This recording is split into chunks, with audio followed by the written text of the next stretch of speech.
কি সোহেল, কোক দেবো নাকি একটা? না বাবলু ভাই, এই জিনিস এখন আর খাচ্ছি না। কেন, কি হলো আবার? শোনেন নাই, এটা তো ওই জায়গা। তো খবরটা তুমি কই পাইলা? কেন, সুলতান যে বললো। কি সুলতান সুলেমান, তুমি নাকি কইছো কোক ওই জায়গার? হ্যাঁ, বাসার তো আমার তাই দেখাইলো। সোহেল বলে সুলতান, সুলতান বলে বাসার, বাসার বলে আকাশে দেখছিলাম।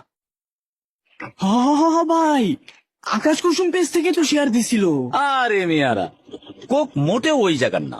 138 বছর ধরে 190টা দেশে লোকে কোক খায়। তুরস্কে খায়, স্পেনে খায়, দুবাইতে খায়, আর ফিলিস্তিনে তো কোকের ফ্যাক্টরি আছে। এই বাচ্চু, কোক দে। কোকে একটা ঢোক দেন, তারপর একটা সার্চ দেন। গত 62 বছর ধরে আমাদের আবেগে স্মৃতিতে মিশে আছে কোক। এই তো আমাদের কোক। মানে কি বলবো ভাই, দুঃখের কথা, এদের এই ভিডিওটা দেখে আমার মাথায় মানে সচরাচর রক্ত উঠে পড়ছে। ওরা কি মুসলিম? আদৌ কি ওরা সত্যিকারের মুসলিম না অমুসলিম আমার মাথায় ধরতেছে না। ওরা কিভাবে পারে, মানে টাকার জন্য ওরা এত নিচে কিভাবে নামতে পারে?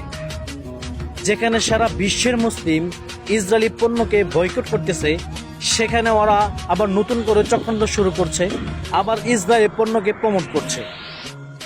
আমরা সবাই এখন থেকে ওদের বিরুদ্ধে একটাই আওয়াজ করব, ওদেরকে আজ থেকে আমরা বয়কট করব। ওদের যত সিনেমা নাটক আছে সবকিছু আমরা বয়কট করব। ওদেরকে উচিত শিক্ষা না দিলে ওদের শিক্ষা হবে না। মানুষ ওদেরকে ভালোবাসা দিতে দিতে মাথার উপরে তুলে ফেলছে, তো এজন্যই এরা এত নাচানাচি করছে। এজন্য বাংলাদেশের প্রতিটা মুসলিম ভাইদেরকে বলবো, ওদেরকে উচিত শিক্ষা দিতে হবে। উচিত শিক্ষা না দিলে ওদের শিক্ষা হবে না। যেখানে ফিলিস্তিনের ছোট ছোট ছেলে মেয়েগুলো ঘুম থেকে উঠে দেখে যে ওদের বাড়ি ঘর নাই, ওদের মা বাবা নাই, ঘুম থেকে উঠে দেখে যে ওদের মা বাবা লাশ পড়ে আসে, সেখানে ওরা বলছে কিনা যে এই পণ্য, এই কোকাকোলা পণ্যটি নাকি ফিলিস্তিনে তৈরি হচ্ছে। আস্তাগফিরুল্লাহ, এরা কি মুসলিম? আদৌ কি ওরা সত্যিকারের মুসলিম? আমার কাছে মনে হয় না যে ওরা মুসলিম। ওরা কতটা আহাম্মক, কতটা গর্দভ। সামান্য পরিমাণ যদি বুদ্ধি ওদের মাথায় থাকতো, যদি মুসলমান হয়ে একজন মুসলমানের কষ্ট যদি বুঝতো, তাহলে এখনো পর্যন্ত ওরা এই কোক, এই ইসরায়েলি পণ্য ওরা প্রমোট করতো না।